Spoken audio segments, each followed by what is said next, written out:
Hello students, welcome back to our YouTube channel. Previous class में हमने living world का class notes NCERT line by line मैंने explain किया है आपको। एक्सरसाइज क्वेश्चंस भी सारे क्वेश्चंस मैंने कराए हैं और नीट के कुछ पीवाईक्यूज भी मैंने आपसे करवाए हैं। ठीक है, तो हमारा लिविंग वर्ल्ड चैप्टर तो कंप्लीट हो गया है। आज से हम लोग नया चैप्टर जो कि चैप्टर 2 है, बायोलॉजिकल क्लासिफिकेशन को स्टार्ट कर रहे हैं। ठीक है, तो बायोलॉजिकल क्लासिफिकेशन क्या होता है? सबसे पहले हम लोग टॉपिक को समझते हैं। बायोलॉजिकल क्लासिफिकेशन आखिर होता क्या है?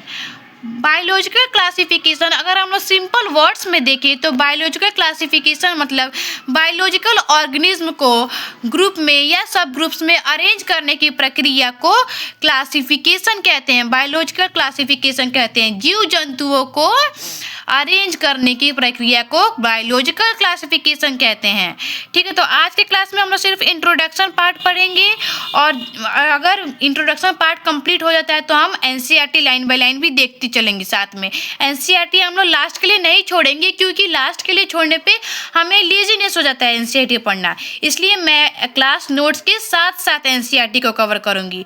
ओके, तो ध्यान से इस क्लास को देखिएगा। पिछले वाला क्लास उतना इम्पोर्टेंट नहीं था, पिछला चैप्टर लिविंग वर्ल्ड, उसमें कुछ टॉपिक्स हैं जो इम्पोर्टेंट है, जो आपके एग्जाम पॉइंट ऑफ व्यू से इम्पोर्टेंट है, लेकिन यहाँ से जो है हमारा मेन बायोलॉजी स्टार्ट होता है। तो इसलिए आज से आप लोग ध्यान से एक एक लाइन को, एक एक पॉइंट को, एक एक टॉपिक को अच्छे से पढ़ेंगे। ओके, चलिए देखते हैं। Biological classification. Biological classification is the scientific procedure of arranging organisms into groups and subgroups on the basis of their similarities and dissimilarities and placing the group in a hierarchy of category। ठीक है, तो biological classification एक scientific procedure है किसी भी organism को groups या सब ग्रुप्स में अरेंज करने का। किस बेसिस पे? सिमिलैरिटीज और डिसिमिलैरिटीज के बेसिस पे। ठीक है, तो सिंपल वर्ड्स में अगर हम लोग देखें तो बायोलॉजिकल क्लासिफिकेशन एक साइंटिफिक प्रोसीजर है किसी भी ऑर्गेनिज्म को उनके सिमिलैरिटीज और डिसिमिलैरिटीज के बेसिस पे ग्रुप्स या सब ग्रुप्स में अरेंज करने की प्रक्रिया को बायोलॉजिकल क्लासिफिकेशन कहते हैं। देखिए, इम्पोर्टेंस ऑफ क्लासिफिकेशन, यहाँ पे 4 पॉइंट लिखा है क्लासिफिकेशन के इम्पोर्टेंस क्या है। ठीक है, पहला पॉइंट देखिए क्या लिखा है। It is not possible to study every organism. Study of 1 or 2 organism of a group gives sufficient information about the essential features of the group. देखिए पहला पॉइंट क्या कह रहा है, हमारे लिए ये इजी नहीं है कि देखिए एक ग्रुप में बहुत सारे ऑर्गेनिज्म आते हैं या फिर सब ग्रुप में भी बहुत सारे ऑर्गेनिज्म आते हैं, तो ये किसी भी ह्यूमन बीइंग के लिए इजी नहीं है कि उस ग्रुप के सारे ऑर्गेनिज्म के बारे में डिटेल्ड स्टडी कर ले।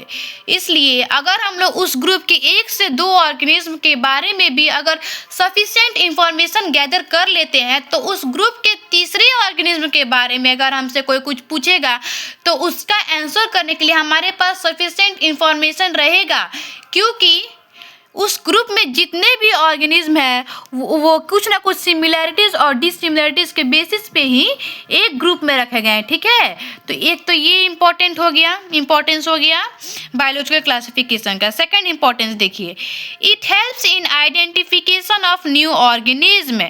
ये न्यू ऑर्गेनिज्म के आइडेंटिफिकेशन में भी बहुत हेल्प करता है। तीसरा देखिए, classification helps in knowing the relationship amongst different groups of organism. Classification क्या है? डिफरेंट ग्रुप्स ऑफ ऑर्गेनिज्म में रिलेशनशिप भी क्लासिफाई करता है, रिलेशनशिप को भी बतलाता है। ठीक है, चौथा पॉइंट देखिए, the organism of past can not be studied without a proper system of classification. Okay, next slide देखिए, हम लोग क्या कहता है क्लासिफिकेशन कितने टाइप्स का होता है?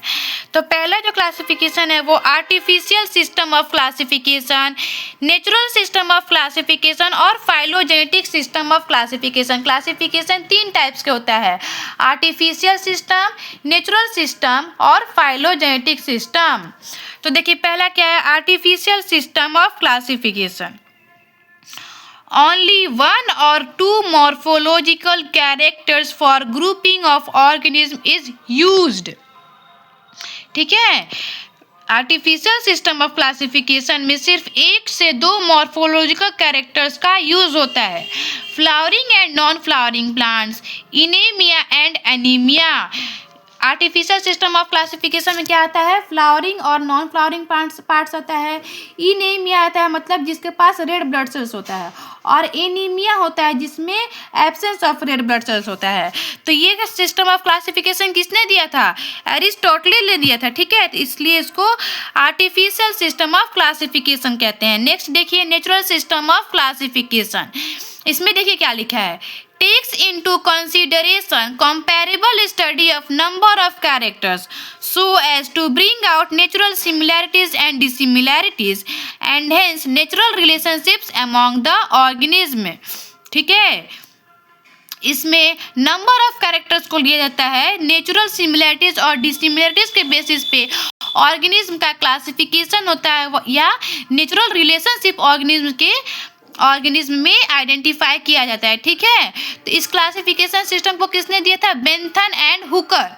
इसको नेचुरल सिस्टम ऑफ क्लासिफिकेशन को Bentham and Hooker system of classification भी कहते हैं.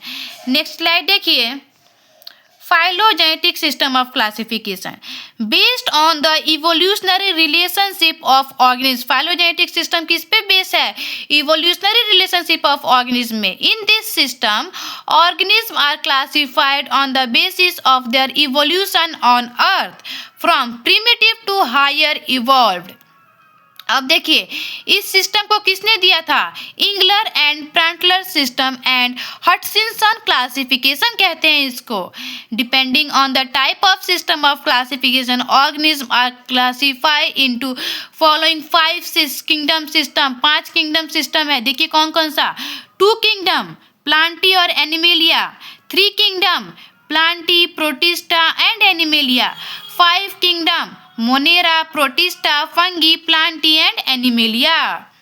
देखिए, 2 किंगडम सिस्टम ऑफ क्लासिफिकेशन में क्या होता है, इन 2 kingdom system of classification organism are grouped on the basis of presence and absence of cell wall as proposed by Linnaeus. 2 kingdom system of classification किसने दिया था, लीनियस ने दिया था. इसका बेसिस क्या है, प्रेजेंस और absence of cell wall. Linnaeus को फादर ऑफ टैक्सोनॉमी भी कहते हैं. 3 किंगडम सिस्टम देखिए क्या है, Huckel separated unicellular animals, algae and fungi on the basis of lack of tissue differentiation and new kingdom protista was introduced. 3 kingdom system में, 2 kingdom system में Plantae और animalia था. 3 किंगडम सिस्टम में क्या हुआ, एक प्रोटिस्टा को भी इंक्लूड कर दिया गया उसमें. अब देखिए 5 किंगडम सिस्टम, सबसे इंपॉर्टेंट है 5 किंगडम सिस्टम, जिसको आर.एच. विटेकर ने दिया था. R H. Whittaker divided all the organism into 5 kingdom in order to develop phylogenetic classification. इसमें कौन कौन सा था, Monera Protista Fungi Plantae Animalia, ये इसमें 5 किंगडम है. ठीक है, तो हो गया, ये क्लासिफिकेशन कंप्लीट हो गया. नेक्स्ट क्लास में हम लोग इतने पार्ट को पहले एनसीईआरटी से कवर करेंगे, उसके बाद हम लोग मोनेरा पे जंप करेंगे. ओके, तो सबसे पहले आप लोग इतना क्लास नोट्स को देख लीजिएगा अच्छे से. एनसीईआरटी आप लोग एक बार पढ़ के आइएगा, उसके बाद मैं यहाँ क्लास में NCERT line by line explain करूँगी. उसमें से जो जो इम्पोर्टेंट पॉइंट्स होगा उसको मैं अंडरलाइन करवा दूंगी आप लोग को नीट पॉइंट ऑफ व्यू से. ठीक है, उसके बाद हम लोग मोनेरा पे स्टार्ट करेंगे. Okay, thank you.